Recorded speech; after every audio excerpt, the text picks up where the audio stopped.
complémentarité territoriale, c'est reconnaître qu'on fait partie d'un territoire, c'est-à-dire reconnaître qu'il y a une géographie commune à d'autres, une histoire commune à d'autres, et que quand on prend une décision, qu'on soit un acteur public, un acteur privé, un citoyen individuel, un chercheur, on la prend dans un univers complexe où il y a d'autres décideurs que nous-mêmes.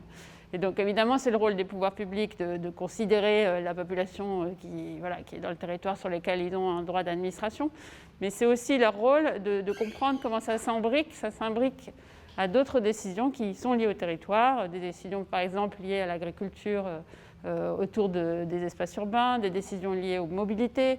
Une ville n'est pas isolée, elle est dans un réseau d'infrastructures. Des décisions liées à la nature sociale du territoire, par exemple, à l'histoire industrielle. Et donc ces complémentarités, c'est d'arriver à tisser des liens qui sont des liens de respect et de confiance avec d'autres, qui sont des autres publics ou des autres privés, mais qui jouent un rôle aussi et dont il faut reconnaître la part dans le fonctionnement du territoire.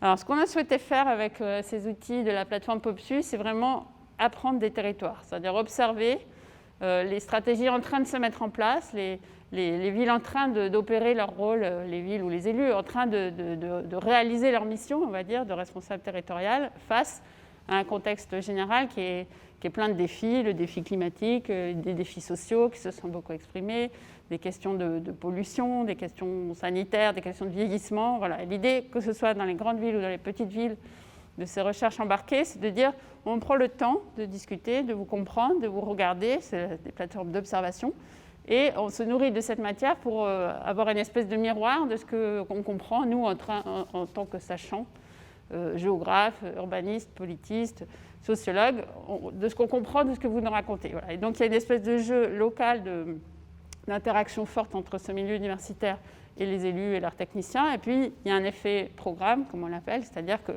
ayant ça dans 15 métropoles en France, 20 petites villes, bientôt 35, on finit par dessiner par le bas, d'une certaine manière, une vision de l'aménagement du territoire qui éclaire beaucoup les politiques publiques.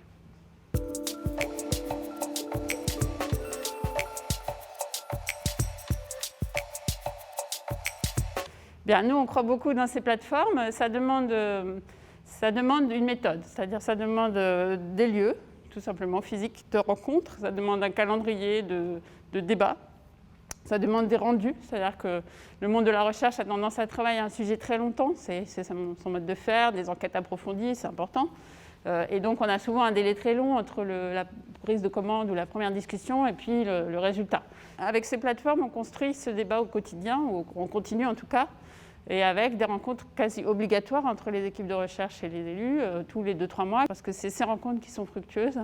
Et c'est le respect que peuvent avoir des équipes de recherche, plutôt dans la réflexion de fond ou dans le recul par rapport aux questions quotidiennes, pour des élus qui, eux, sont aussi des sachants, qui connaissent leur territoire et qui ont un rôle stratégique aussi. Et donc cet équilibre, il faut le trouver aussi, sans qu'il y ait un regard un peu méfiant ou arrogant de l'un vers l'autre.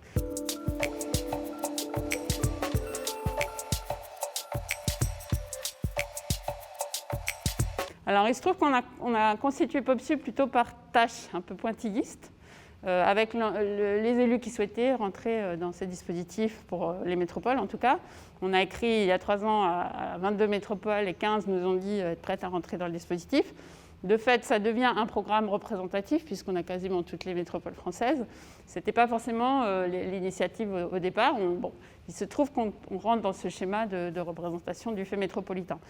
Pour les petites villes, c'est plutôt un dispositif qui va vers le milieu de la recherche, puisqu'on demande à des chercheurs de nous proposer un terrain d'étude. Le sujet pour nous est d'arriver à rendre ce qu'on appelle monter en généralité, rendre compréhensible par tous, une étude qui est pourtant attachée à un cas spécifique. Voilà.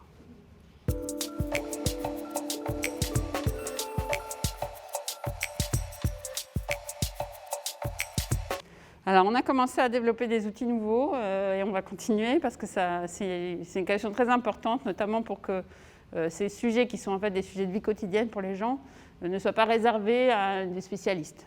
Parce qu'il y a autour des questions d'urbanisme un jargon terrible, tout un tas d'acronymes liés à la planification, aux documents réglementaires, etc., qui font perdre complètement le contact avec le terrain. Donc pour ça, on a par exemple tourné des films d'une dizaine de minutes dans chacune des petites villes où on a embarqué des chercheurs qui montrent à la fois le dispositif de recherche, mais aussi le dialogue avec les habitants, le dialogue avec les élus, le paysage lui-même, puisque c'est filmé, on voit dans quel terrain on est, on voit les bâtiments, on voit la montagne à Briançon, on voit la mer à Marseillan. Et puis on a développé toute une collection éditoriale avec des petits ouvrages qui sont plutôt des livres de poche, qui sont lisibles, accessibles par tous, y compris par des gens qui n'ont pas le temps. Les élus, par exemple, ne se lancent pas dans la lecture d'un rapport de 400 pages, donc il faut arriver à dire les choses de manière efficace. Et ça, c'est un vrai exercice aussi pour les chercheurs, parce qu'eux-mêmes doivent apprendre à synthétiser leurs pensées, à l'orienter vers ce qui paraît le plus utile. On travaille à la fois capitaliser et à diffuser autant que possible ces contenus.